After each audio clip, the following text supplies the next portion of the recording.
Crime e Castigo Fyodor Dostoiévski, audiolivro completo e mais rápido. V. O jovem já entrava nos quartos. Em aparência, segurava-se com todas as forças para não cair, a qualquer momento, na gargalhada. Envergonhado e vermelho como uma peônia, Razumikin entrou atrás dele, arrastando, meio desajeitado, as pernas, e sua fisionomia estava completamente desfigurada pela fúria. Nesse minuto, o rosto e todo o aspecto dele pareciam, de fato hilários e justificavam o riso de Raskolnikov. Este, ainda não apresentado, cumprimentou o dono da casa, que estava plantado no meio do quarto e fitava os jovens de modo interrogativo, estendeu-lhe a mão e apertou a dele, ainda com um esforço patente e extraordinário de coibir sua alegria e dizer, ao menos, 2 ou 3 palavras para identificar-se. Contudo, mal conseguiu tomar um ar sério e balbuciar algo, olhou de novo para Razumikin, deixou frio e como que sem querer, e não se conteve, quanto mais se esforçava. Até lá, para dominar o riso, tanto mais forte estourou sua risada. A ira descomedida, com a qual Razumikin reagia a esse riso, amigável, tornava toda a cena realmente engraçada e, o traço mais importante, natural. Razumikin ajudava o amigo de forma involuntária. Ah, diabo! Berrou ele, agitando os braços, e desferiu, sem querer, uma pancada na mesinha redonda, em cima da qual havia um copo com sobras de chá. Tudo se esborrachou, com estrondo, no chão. Para que quebrar as cadeiras, senhores, que o fisco fica prejudicado! Exclamou Porfiri Petrovitch com alegria. A situação era a seguinte: Raskolnikov ainda ria, deixando sua mão na do anfitrião, mas esperava, por respeitar os limites, o momento certo para terminar de rir logo e da maneira mais natural possível. Razumikin, transtornado em definitivo com a queda da mesinha e com o copo quebrado, lançou uma olhada lúgubre aos estilhaços de vidro, cuspiu e voltou-se rápido para a janela, ficando de costas para o público, de cara muito soturna, e olhando pela janela sem divisar nada. Porfiri Petrovitch ria com todo o gosto, mas era óbvio que ele precisava de explicações. Num canto estava ainda Zamiotov, sentado numa cadeira, levantando-se, com a chegada dos jovens, exoabrindo a boca num sorrisinho. Ele mirava toda a cena atônito e, pelo visto até meio desconfiado, e olhava para Raskolnikov com certa inquietude. A presença inesperada de Zamiotov causou a Raskolnikov uma impressão desagradável. Tenho que pensar nisso, decidiu ele. Desculpe-me, por favor. Começou ele, fingindo-se de confuso. Sou Raskolnikov. Muito prazer, e foi um prazer vê-los entrarem. E ele, será que nem quer cumprimentar a gente? Porfiri Petrovitch acenou com a cabeça para Razumikin. Juro por Deus, não sei por que ele tem raiva de mim. Apenas lhe disse pelo caminho, que se parecia com Romeu. E provei isso, e acho que não houve mais nada. Porco! Rebateu Razumikin, sem se virar. Teve, pois, umas razões muito sérias para ficar tão zangado assim como uma só palavrinha. Porfiri deu uma risada. Ei, tu, investigador! Que o diabo os leve a todos! Cortou Razumikin e, de repente, rindo ele mesmo, aproximou-se de Porfiri Petrovitch, com a fisionomia toda animada, e disse, como se de nada se tratasse. Basta! Chega, Basbaques, e ao trabalho! Esse é meu colega Rodion Romanich Raskolnikov. Primeiro, ouviu falar de ti e quis conhecer-te. Segundo, tem uma coisinha a discutir contigo. Puxa! Zamiotov! Como é que estás aqui? Será que vocês se conhecem? Há muito tempo. O que é isso? Pensou Raskolnikov com angústia. Zamiotov ficou um tanto confuso. Conhecemos-nos ontem, em tua própria casa. Disse num tom informal. Então Deus me poupou o esforço, ele me pediu tanto, na semana passada, que o apresentasse, de algum jeito, a ti, Porfiri, e vocês já se conheceram sem mim. Onde guardas o fumo? Vestido à caseira, Porfiri Petrovitch estava de roupão, camisa bem limpa e chinelos cambados. Era um homem de estatura abaixo da mediana, forte e mesmo barrigudinho, de barba raspada, sem bigode nem costeletas, tinha uns 35 anos, e os cabelos estavam bem raços na sua cabeça grande e redonda, com uma saliência peculiar na nuca. Seu rosto redondo e rechonchudo, de nariz um pouco arrebitado, tinha uma cor doentia, amarela escura, mas denotava boa disposição e mesmo ironia.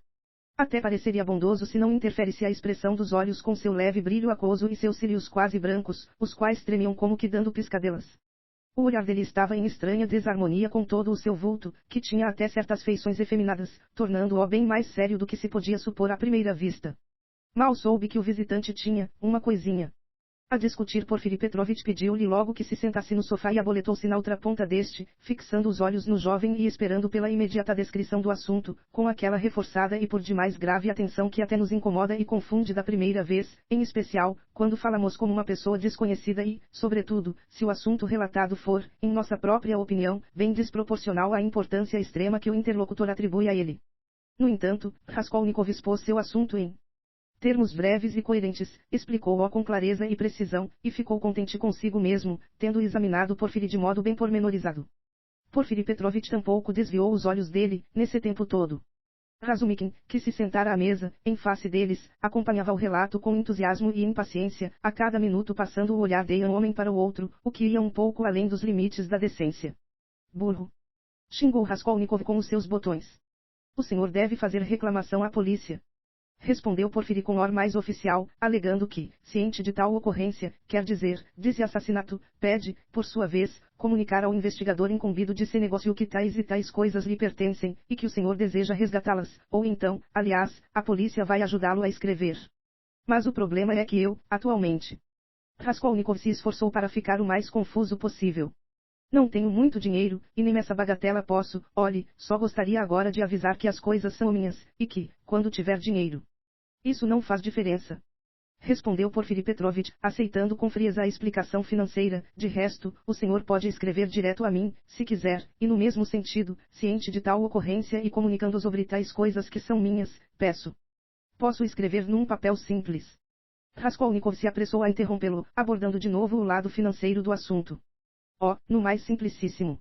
De chofre, Porfiri Petrovitch olhou para ele com uma ironia explícita, entrefechando um olho e como que lhe jogando uma piscadela. Talvez fosse apenas a impressão de Raskolnikov que durou aliás, um instante. Houve, pelo menos, algo assim.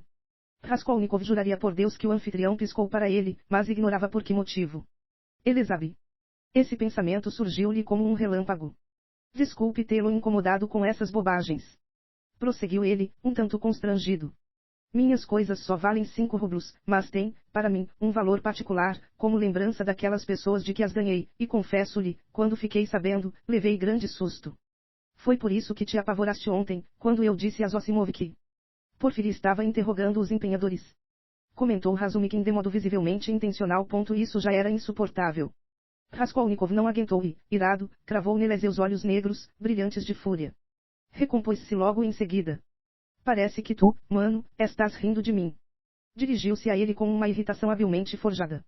Reconheço que talvez me preocupe demais com essa droga, como tu achas, todavia, não pudes considerar-me por isso egoísta nem avarento, pois eu cá não acho que essas duas bugigangas sejam tão inúteis assim. Já te disse hoje que esse relógio de prata, que vale um só vintém, é a única coisa que tinha herdado de meu pai. Zomba de mim, porém minha mãe veio visitar-me. De súbito, ele se virou para Porfiri. Se ela soubesse. Virou-se outra vez para Razumikin, fazendo que sua voz parecesse trêmula. Que esse relógio se perdeu, juro-lhe que ficaria desesperada. Essas mulheres. Nada disso. Não falei desse jeito. Muito pelo contrário. Gritava Razumikin, angustiado. Foi bom. Foi natural. Não exagerei, por acaso. Dentro de si Raskolnikov tremelicava de medo. Para que disse, essas mulheres? Sua mãezinha veio para cá. Inquiriu, por alguma razão, Porfiri Petrovitch. Sim. Quando é que foi? Ontem à noite. Porfiri se calou, como que meditativo. Suas coisas não podem ter sumido em caso algum. Continuou ele tranquilo e frio. Já faz tempo que estou esperando pelo senhor aqui. E, como se de nada se tratasse, ofereceu, desvelado, o singeiro a Razumikin que deixava, o tempo todo, as cinzas de seu cigarrinho caírem no tapete. Raskolnikov estremeceu, mas Porfiri sequer olhou para ele, ainda preocupado com o cigarrinho de Razumikin. O quê? Esperando. Será que sabias que ele também penhorava ali? Exclamou Razumikin. Porfiri Petrovitch se dirigiu diretamente a Raskolnikov. Ambas as coisas suas, o anel e o relógio, estavam na casa dela embrulhadas no mesmo papelzinho, e nesse papelzinho estava escrito, a lápis o nome do senhor, bem legível, assim como a data em que as coisas haviam sido empenhadas. Como é que o senhor é tão observador? Raskolnikov ia sorrir, meio sem graça, procurando fitá-lo bem nos olhos, porém não se conteve e acrescentou de repente. Digo isso agora porque havia, na certa, muitos fregueses, de sorte que seria difícil o senhor se lembrar deles todos.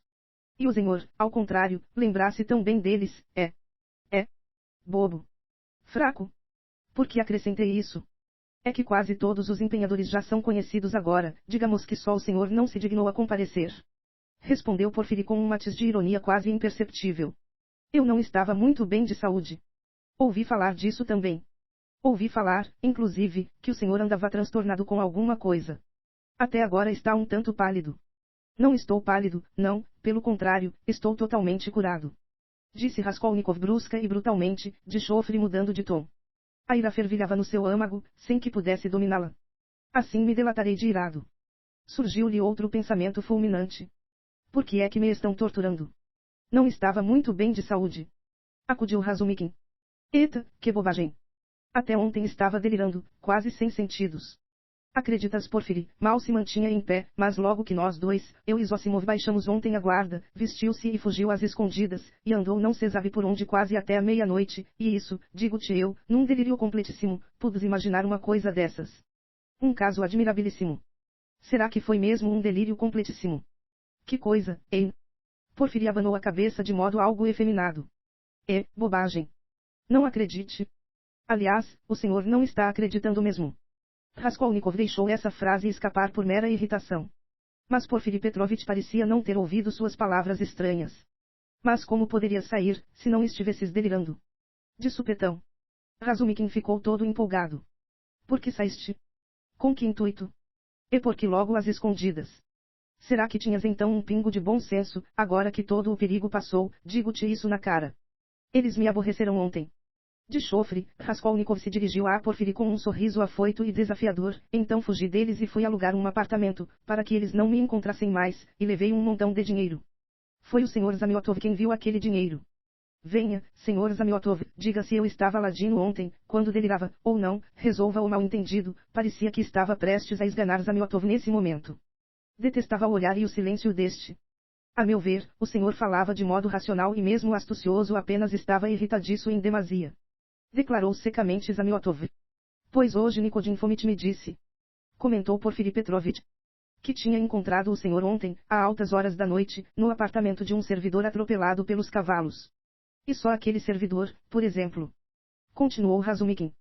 Será que não estavas maluco, quando foste à casa dele e entregaste o último dinheiro à viúva para bancar o enterro? Se quiseres ajudar, dá 15 rublos, dá 20 e guarda, pelo menos, 3 rublinhos para ti mesmo, mas não, deste todos os 25 de vez. Quem sabe se não achei um tesouro em algum lugar, e tu estás por fora. Por isso é que fui ontem tão generoso. Olha, o senhor Zamiotov lá sabe que achei um tesouro. Desculpe-me, por favor. De lábios trêmulos ele se dirigiu a Porfiri, a gente tê-lo incomodado, por meia hora, com essas besteiras. Está aborrecido, hein? É claro que não, pelo contrário, muito pelo contrário. Se o senhor soubesse como me interessa. Fico curioso em vê-lo e escutar, e confesso que estou tão contente de que se tenha dignado, afinal, a comparecer. Sirvam-me chá, pelo menos. A goela está toda seca. Exclamou Razumikin. Excelente ideia. Talvez todos a apoiem. E não querias algo mais substancial antes do chá? Cai fora, Porfiri Petrovitch saiu para mandar trazer chá. Os pensamentos turbilhonavam na cabeça de Raskolnikov. Ele estava irritadíssimo. O principal é que não se fingem nem se importam comigo. E por que razão conversaste a meu respeito com Nikodim Fomitch, já que não me conheces nem um pouco? Persiguem-me feito uma matilha e já não fazem questão de disfarce. Cospem-me francamente na cara. Ele tremia de raiva. Batam-me logo, pois, e não brinquem como um gato e um ratinho. Isso é falta de decoro, Porfiri Petrovitch, e eu talvez não lhe permita. Vou levantar-me e dizer toda a verdade na cara deles, vão ver como os desprezo a todos. Custou-lhe a retomar fôlego. E se isso apenas me parece? Se for uma miragem, e eu estiver enganado em tudo, zangado por imperícia, sem suportar este meu papel de vilão. Talvez seja tudo sem intenção. Todas as palavras deles são ordinárias, mas há algo nelas. Sempre se pode dizer tudo isso, porém há algo errado. Porque ele disse logo, na casa dela. Porque Zamiotov acrescentou que eu falava de modo astucioso. Porque eles falam nesse tom. Sim, o tom. Razumikin também está aqui, então porque ele não percebe nada. Mas esse bobão ingênuo nunca percebe nada. A febre, de novo. Porfiri piscou agorinha para mim ou não? Bobagem, sem dúvida, porque ia piscar-me. Será que querem irritar os meus nervos ou zombam de mim? Ou é tudo uma miragem, ou eles sabem. Até Zamiotov está afoito, Zamiotov está afoito. Zamiotov mudou, nessa noite, de opinião. Eu pressentia que mudaria de opinião. Ele está aqui como em sua casa, mas veio pela primeira vez. Porfiri não o trata como visita, senta-se de costas para ele. Já se entenderam. Foi com certeza por minha causa que se entenderam, falaram de mim, com certeza, antes que a gente viesse. Será que sabem da minha ida ao apartamento? Tomara que seja rápido. Quando lhe disse, há pouco, que tinha fugido ontem para alugar um apartamento, ele não deu ouvidos, não se agarrou àquilo. E foi muito bom ter falado daquele apartamento, depois vou tirar proveito. Estava, digamos assim, delirando. Ele está a par de toda a noite de ontem. Mas não sabia que minha mãe tinha vindo. E a bruxa até escreveu a data a lápis. Tudo bobagem, não vou render-me. É que não são ainda os fatos, mas tão somente uma miragem. Não, deem-me fatos. E o apartamento não é um fato, mas sim um delírio, eu sei o que dizer a eles. Será que sabem da minha ida ao apartamento? Não irei embora, sem que o saiba. Porque vim. E que estou zangado agora, isso aí é, talvez, um fato. Ufa, como ando irritadiço. Talvez seja bom assim, um papel mórbido. Ele me sonda. Vai confundir-me. Por que vim pra cá? Tudo isso passou pela sua cabeça qual um relâmpago. Porfiri Petrovich voltou num instante. Ficara, de súbito, animado. Minha cabeça, mano, não está boa, desde a tua festinha de ontem. Eu mesmo fiquei todo desengonçado. Começou ele num tom bem diferente, dirigindo-se a Razumikin e rindo. E a festinha foi alegre. É que os deixei ontem no momento mais interessante, hein? Quem foi que venceu? Ninguém, bem entendido.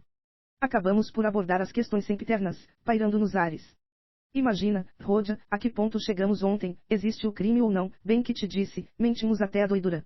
O que há de espantoso? Uma questão social ordinária. Respondeu Raskolnikov, distraído. A questão não foi formulada dessa maneira. Notou Porfiri. Não foi, não, é verdade. De pronto concordou Razumikin apressado e empolgado como de praxe. Olha, Rodion, escuta e diz a tua opinião. Assim quero. Ontem suava sangue com eles e esperava por ti, havia-lhes dito, a eles também, que virias. Começamos pela doutrina dos socialistas. Essa doutrina é conhecida, o crime é um protesto contra a anormalidade da ordem social e ponto, e nada mais que isso, e nenhum outro motivo é admitido, e nada. Mentira! Gritou Porfiri Petrovich. Ele se animava visivelmente de olhar para Razumikin, e ria a cada minuto, provocando-o desse modo ainda mais. Não é admitido mais nada. Interrompeu Razumikin com veemência. Não é mentira. Vou mostrar-te os livretos deles, tudo se faz porque o ambiente oprime, e nada mais que isso. A frase predileta. Dedos. Se disso, diretamente, que, se a sociedade tiver uma ordem normal, todos os crimes desaparecerão de vez, pois não haverá por que protestar, e todos se tornarão, num átimo, virtuosos. A natureza não se leva em conta, a natureza é expulsa, a natureza não tem espaço. Para eles, não é a humanidade que se desenvolverá, por via histórica, viva, até o fim, transformando-se, afinal, por si só numa sociedade normal, mas, pelo contrário, certo sistema social sairá de alguma cabeça matemática e logo organizará toda a humanidade tornando-a, num instante, virtuosa e impecável, antes de qualquer processorial, sem qualquer via histórica e viva. Por isso é que eles não gostam tanto instintivamente, da história. Há nela apenas horrores e tolices, e tudo se explica com essas tolices. Por isso é que não gostam do vivo processo da vida, não precisamos da alma viva.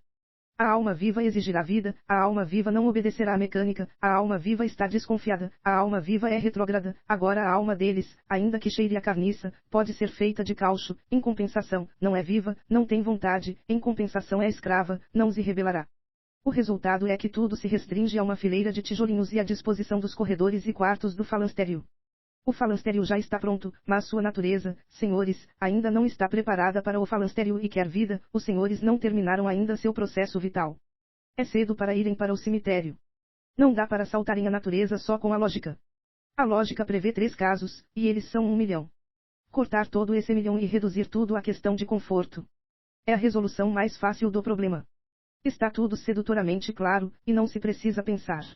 O principal é que não se precisa pensar.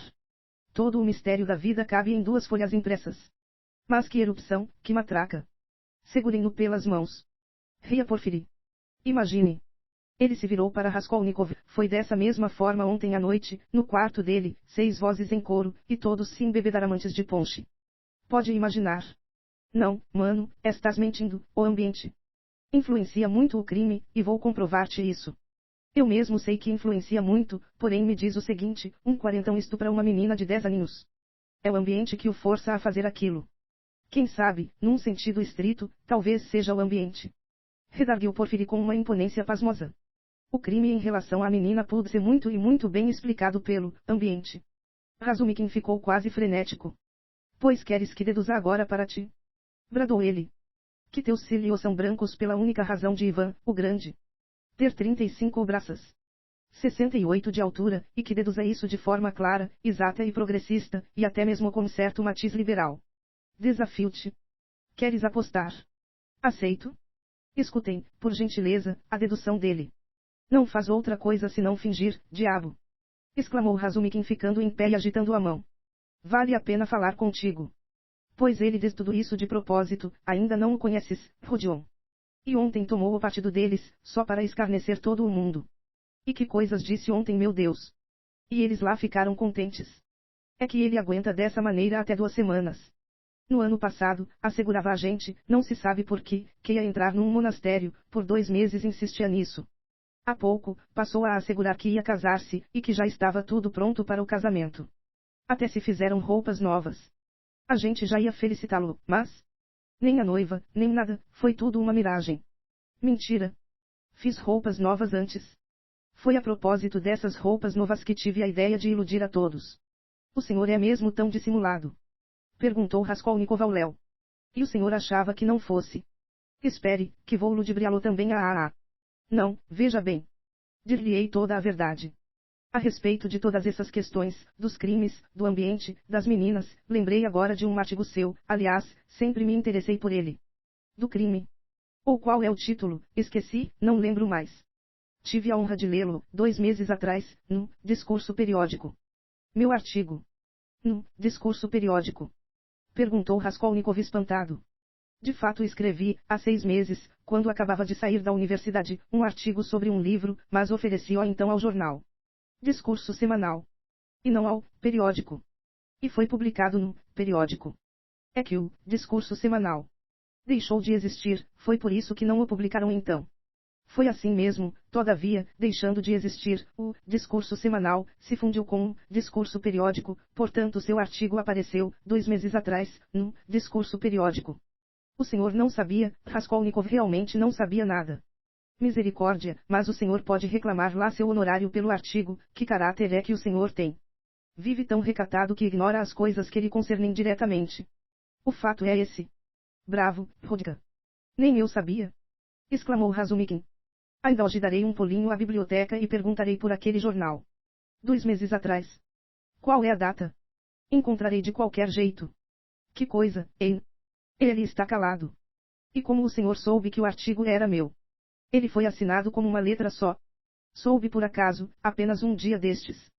Foi o editor quem me disse, a gente se conhece. Fiquei muito interessado. Eu explorava, que me lembre, o estado psicológico do criminoso ao longo de todo o processo do crime. Sim, e insistia que o ato de cometer o crime sempre vinha acompanhado de uma doença. Muito, muito original, mas, não foi essa parte de seu artigo que me intrigou, mas sim certa ideia referida no final do artigo. A qual o senhor, infelizmente, fez apenas uma alusão incerta. Numa palavra, caso o senhor se recorde ainda, há certa alusão a que existem no mundo tais pessoas que podem, ou seja, não é que possam cometer quaisquer delitos e crimes, mas possuem todo o direito de cometê-los, já que a lei não foi feita para elas. Raskolnikov sorriu por achar ridícula essa forçada e consciente deturpação da sua ideia. O quê? Como assim? O direito de cometer crimes. Mas não seria porque o ambiente oprime? Interpelou Razumikin, até com certo susto. Não, não, a razão não é essa. Respondeu Porfiri. Todo o problema é que, nesse artigo dele, todas as pessoas são classificadas como ordinárias e extraordinárias. As pessoas ordinárias devem obedecer à lei e não têm o direito de infringi-la, exatamente por serem ordinárias. E as pessoas extraordinárias têm o direito de perpetrar quaisquer crimes e de infringir a lei de toda maneira, pelo próprio fato de serem extraordinárias. Foi assim que o senhor escreveu, a menos que me engane. Mas como assim? Não pode ser que tenha escrito assim. Murmurou Razumikin, perplexo. Raskolnikov voltou a sorrir. Entendeu logo de que se tratava e a que a conversa queriam impeli-lo. Lembrava muito bem de seu artigo e decidiu aceitar o desafio. Não foi justamente assim que escrevi? Começou ele num tom simples e modesto. Aliás, reconheço que o senhor relatou meu artigo de modo quase correto ou mesmo, se quiser, totalmente correto. Parecia comprazer-se em reconhecer que o artigo fora relatado de modo totalmente correto. A única diferença é que não insisto, de forma alguma, que aquelas pessoas extraordinárias tenham, sem falta, o dever e a obrigação de perpetrar sempre quaisquer delitos, como o senhor diz. Acho mesmo que tal artigo nem teria sido publicado. Eu aludi simplesmente a que uma pessoa extraordinária Tinha o direito, não o direito oficial, é claro, mas o direito pessoal de permitir que sua consciência passasse por cima de certos obstáculos, e unicamente naquele caso em que a realização de sua ideia, por vezes, salvadora para toda a humanidade, quem sabe, viesse a exigi-lo. O senhor se digna a dizer que meu artigo está confuso, e eu estou pronto a esclarecê-lo para o senhor na medida do possível. Talvez não me engane, se supuser que o senhor deseja exatamente isso. Pois bem, a meu ver, se as descobertas de Kepler e Newton não pudessem, devido a certas combinações nefastas, chegar ao conhecimento dos humanos de nenhuma outra maneira, senão mediante o sacrifício de 1, 10, 100 ou mais vidas daquelas pessoas que impedissem tal descoberta ou constituíssem um obstáculo para ela, Newton teria o direito e mesmo a obrigação de eliminar aquelas 10 ou 100 pessoas, a fim de tornar sua descoberta legado de toda a humanidade. Não se deduz disso, aliás, que Newton teria o direito de matar a quem ele quisesse, a fulano ou a cicrano, ou de furtar cada santo dia mercadorias na feira. A seguir, que me lembre, desdobra-se no meu artigo a ideia de que todos, bem, por exemplo, todos os legisladores e constituidores da humanidade, começando dos mais antigos e arrolando Licurgo, Solon, 7-2 Maomé, Napoleão e similares, foram, sem exceção alguma, criminosos apenas pelo fato de que, criando uma lei nova, eles infringiam assim a lei antiga, venerada pela sociedade e herdada dos pais, e não se importavam, sem dúvida, nem com o derramamento de sangue, contanto que esse sangue, às vezes, o dos inocentes ou de quem o derramou, glorioso, pela lei antiga, pudesse ajudá-los. É mesmo notável que a maioria desses benfeitores e constituidores da humanidade é composta de facinoras mais sanguinários. Numa palavra, eu deduzo que todas aquelas pessoas que, mesmo sem serem grandes, saiam um pouco dos eixos, quer dizer, sejam minimamente capazes de fazer algo novo, hão de ser criminosas por natureza. Mais ou menos criminosas, é claro. Caso contrário, teriam dificuldades em sair dos eixos e não consentiriam, por certo, em continuar dentro destes, novamente por sua natureza, nem deveriam, em minha opinião, consentir. Resumindo, o senhor vê que, até aqui, não há nisso nada de especialmente novo. Isso já foi 1000 vezes impresso e lido. Quanto à minha classificação das pessoas extraordinárias e extraordinárias, concordo, sim, que ela é uma pouco arbitrária, porém não insisto em números exatos. Apenas acredito na minha ideia essencial. Ela consiste notadamente em as pessoas serem, por lei da natureza, classificadas em duas categorias de modo geral, a categoria inferior, ordinária, ou seja, por assim dizer, o material que serve unicamente para a reprodução de seres similares, e a das pessoas propriamente ditas, das que possuem o dom ou talento para dizer, em seu meio, uma palavra nova. As subdivisões são, bem entendido, inúmeras, entretanto os traços característicos de ambas as categorias são assaz nítidos. A primeira categoria, ou seja, o material, abrange, de modo geral, as pessoas conservadoras e decentes por natureza, que vivem obedecendo e gostam de ser obedientes. A meu ver, elas têm mesmo a obrigação de ser obedientes, porque esse é o seu destino e porque não há nisso absolutamente nada que possa humilhá-las. A segunda categoria inclui as pessoas que infringem a lei, sendo, em função das suas capacidades, destruidoras ou propensas à destruição. Os crimes dessas pessoas são, bem entendido, relativos e bem variados, mas exigem, na maioria das vezes e nas mais diversas manifestações, a destruição do presente em prol de algo melhor. Contudo, se tal pessoa precisar, guiada por sua ideia, passar por cima de um cadáver ou de um charco de sangue, então dentro desse, no seu âmago, ela pode, a meu ver, permitir-se passar por cima de esse charco de sangue. Dependendo, aliás, da própria ideia e das proporções dela, e tome isso em conta. Só nesse sentido é que falo, no meu artigo, do direito de tais pessoas cometerem crimes. Lembre-se de que começamos por abordar uma questão jurídica.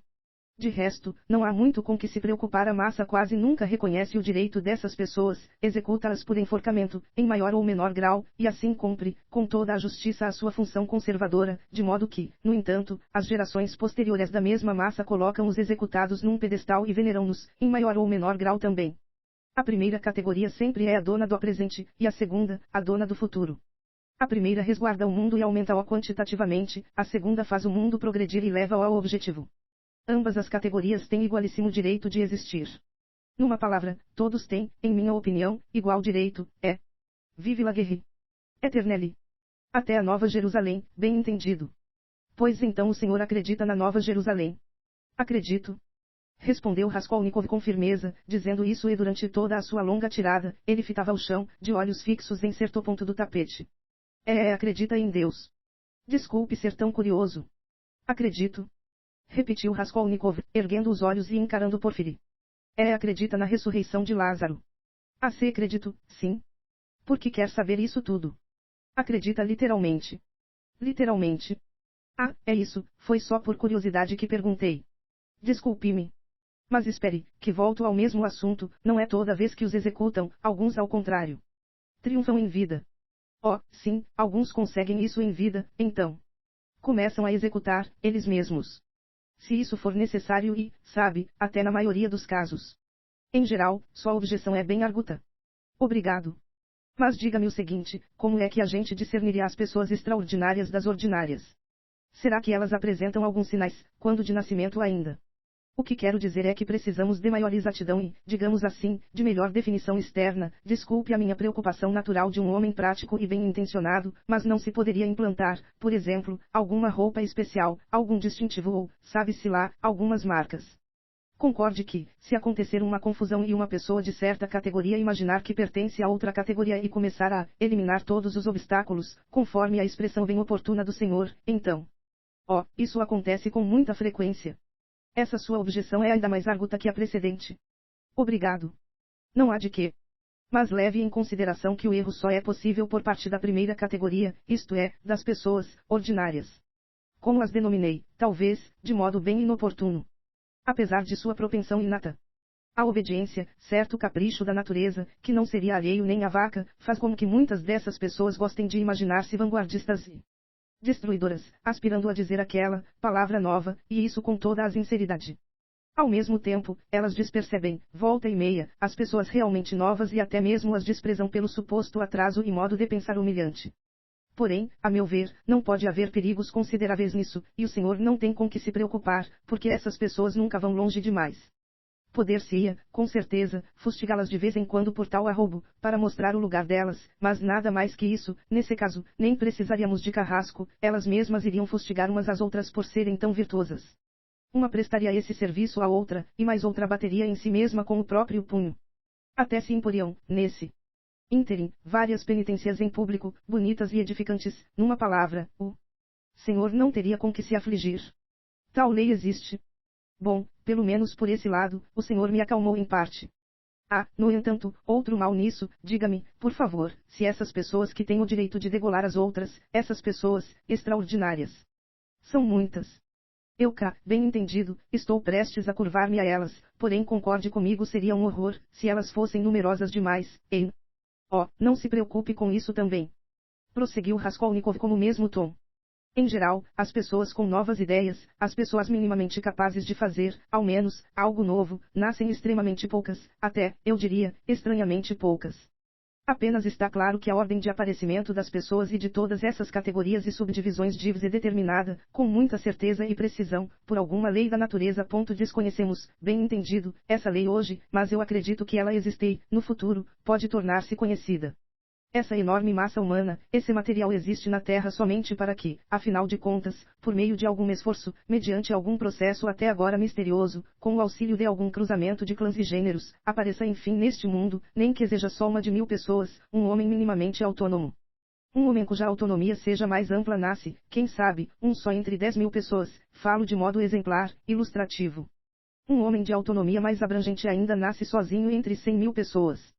Um homem genial surge sozinho no meio de milhões de pessoas, e os grandes gênios, os timoneiros da humanidade, nascem, talvez, no passar de vários milhares de milhões de pessoas que vivem na Terra.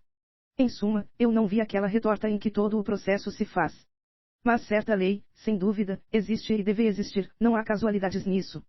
Estão brincando, vocês dois, não estão? Exclamou, por fim Razumikin. Enganam um ao outro, não é?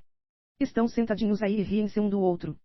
Fala sério, Rodya, calado. Raskolnikov virou para ele seu rosto pálido e tristonho, mas não lhe respondeu nada. E a mordacidade de Porfiri. Indisfarçável, insolente e irritante e impolida.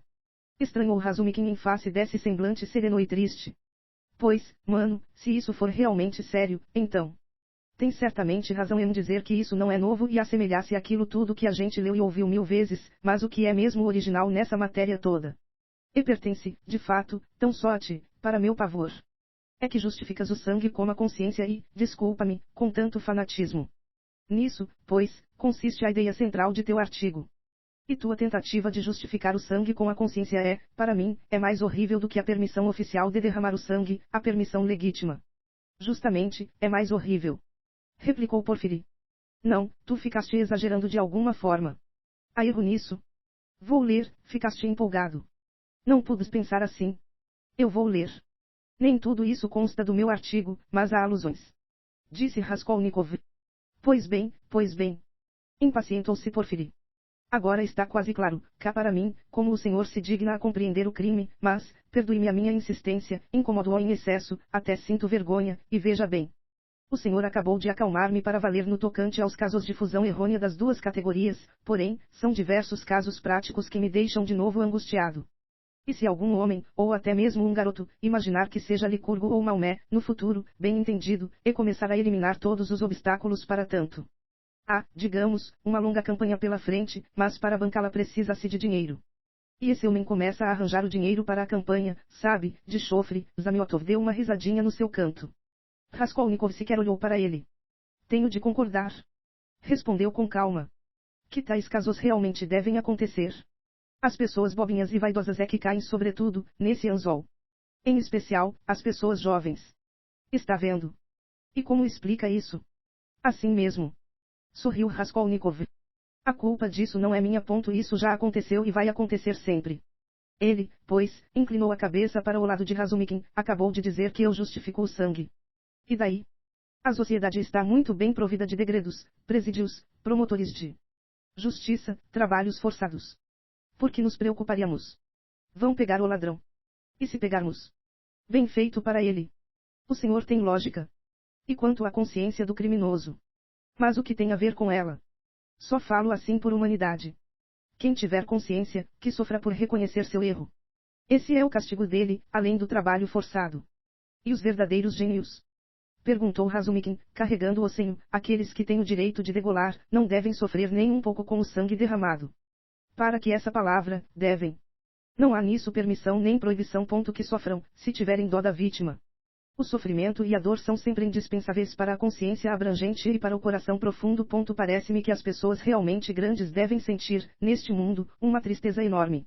Acrescentou ele, meditativo, mudando subitamente o tom da conversa. Raskolnikov ergueu os olhos, olhou para todos com atenção, sorriu e pegou seu casquete. Estava tranquilo demais em comparação ao estado em que tinha vindo e percebia isso. Todos ficaram em pé. Podem xingar-me, pois, podem zangar-se comigo. Concluiu novamente Porfiri Petrovitch, mas eu não posso deixar de fazer-lhe mais uma perguntinha. Atormento-o demais, não é mesmo, de mencionar só uma ideiazinha a mais, unicamente para não esquecer. Está bem, diga a sua ideiazinha. Raskolnikov estava plantado na frente dele, sério e pálido, e esperava pela pergunta. Eis o que é, palavra de honra, não sei como me expressar melhor, essa ideiazinha é por demais frívola, psicológica. É que, quando o senhor compunha seu artigo ali, não poderia ser, que não tomasse também esse ai próprio, nem que fosse só um tiquinho, por um homem, extraordinário, dizendo aquela palavra nova, em seu sentido, é claro. Foi assim mesmo. Bem poderia ser. Respondeu-lhe Raskolnikov, desdenhoso. Razumikin fez um gesto. E se fosse assim, o senhor ousaria pessoalmente, digamos, por causa de alguns malogros e apuros cotidianos ou para contribuir, de alguma forma para a humanidade inteira, passar por cima de um obstáculo. Matar e roubar, por exemplo, e de repente, Porfiri voltou a piscar-lhe com o seu olho esquerdo, rindo baixinho, exatamente da mesma maneira que pouco antes. Mesmo se tivesse passado por cima, de certo não lhe diria. Repostou o jovem com um desdém arrogante e desafiador. Não, o meu interesse é só para entender o seu artigo propriamente dito apenas em sua dimensão literária. Ah, como isso é óbvio e descarado. Pensou Raskolnikov com asco. Permita fazê-lo notar. Respondeu secamente. Que não me considero Maomé nem Napoleão. Nem qualquer uma das semelhantes pessoas, por conseguinte, sem ser uma delas, não posso explicar-lhe, de modo satisfatório, como eu agiria. Mas chega, quem não se acha Napoleão nesta Rússia de hoje? De supetão, Porfiri passou a falar com uma familiaridade espantosa. Até a entonação de sua voz continha, nesse momento, algo singularmente explícito. Será que foi um Napoleão em potência quem abateu, na semana passada, nossa Aliona Ivanovna a machadadas? Deixou escapar, de repente, Zamiotov, aboletado no canto. Raskolnikov estava calado e fitava Porfiri atenta e firmemente. Razumikin ficou todo sombrio. Tinha, desde antes, certa impressão agourenta, olhava ao redor com fúria. Passou-se um minuto de lúgubre silêncio. Raskolnikov se virou para ir embora. O senhor já vai? Disse Porfiri num tom carinhoso, estendendo-lhe a mão com uma amabilidade excessiva. Foi um prazer conhecê-lo. E quanto ao seu pedido, não tenha nem sombra de dúvidas. Escreva exatamente aquilo que lhe disse. Seria melhor ainda, se viesse falar comigo, um dia desses, quem sabe, amanhã. De certo estarei na delegacia por volta das 11 horas. Aí arranjaremos tudo. Conversaremos. O senhor, como uma das últimas pessoas que estiveram lá, poderia, talvez, dizer-nos alguma coisa. Acrescentou com ares de plena benevolência. O senhor quer interrogar-me oficialmente, com todos os requisitos? Perguntou Raskolnikov num tom brusco. Por quê? Hoje em dia, não precisamos disso. O senhor não me entendeu bem. Sabe, eu não perco a ocasião, é. E já falei com todos os empenhadores, colhendo depoimentos de alguns. E o senhor, como o último? Ah, sim, a propósito. Exclamou ele, entusiasmando-se, de repente, com alguma coisa. Lembrei a propósito, como ando esquecido. Ele se virou para Razumikin. Estou careca de ouvir-te falar sobre aquele Nikolashka, pois é, já sei, eu mesmo, já sei. Ele se virou para Raskolnikov. Que o rapaz está limpo, mas o que faria? Tive, inclusive, de incomodar Mitka também. O problema, ou seja, toda a essência é a seguinte: passando então pela escada, veja bem, o senhor lá esteve por volta das 8 horas. Estive, sim. Respondeu Raskolnikov, surgindo-lhe, no mesmo instante, a desagradável sensação de que poderia não dizer isso. Então, passando pela escada por volta das 8 horas, o senhor não viu por acaso, no segundo andar, naquele apartamento aberto. Lembra? Os dois operários ou, pelo menos, um deles. Não reparou neles, que estavam pintando ali. Isso é muito importante para eles, muito. Os pintores. Não os vi, não? Raskolnikov respondeu devagar, como se estivesse vasculhando sua memória, ao mesmo tempo, todo o seu ser ficou tenso e atormentado pela vontade de adivinhar, o mais depressa possível, em que consistia a cilada para não cair nela. Não os vi, não, sequer avistei, na verdade, aquele apartamento aberto. Porém no quarto andar, ao perceber o ardil, estava triunfante, que me lembre, um servidor se mudava do apartamento, defronte do de Aliona Ivanovna, lembro com toda a clareza, os soldados levavam embora um sofá e apertaram-me contra a parede, e quanto aos pintores, não lembro se havia pintores lá, nem havia, ao que parece, nenhum apartamento aberto. Não havia. Mas como assim? Exclamou Razumikin de súbito, como que se recobrando e pondo suas lembranças em ordem. Os pintores trabalhavam no dia do assassinato, e ele esteve lá 3 dias antes. Por que estás perguntando, hein? Eita, confundi tudo. Porfiri deu uma palmada na sua testa. Que diabo, esse negócio me deixa todo transtornado. Ele se dirigiu a Raskolnikov, como que lhe pedindo desculpas. É que a gente precisa tanto saber se alguém os viu, por volta das 8 horas, naquele apartamento, que fiquei imaginando agora que o senhor também poderia dizer, confundi por completo. Pois deves prestar mais atenção. Notou Razumikin, sombrio. As últimas palavras foram ditas já na antessala. Porfiri Petrovitch acompanhou os jovens até a porta com muita amabilidade. Os dois saíram do prédio tristes e carrancudos, sem dizer, nesses primeiros passos, uma só palavra. Raskolnikov soltou um suspiro profundo.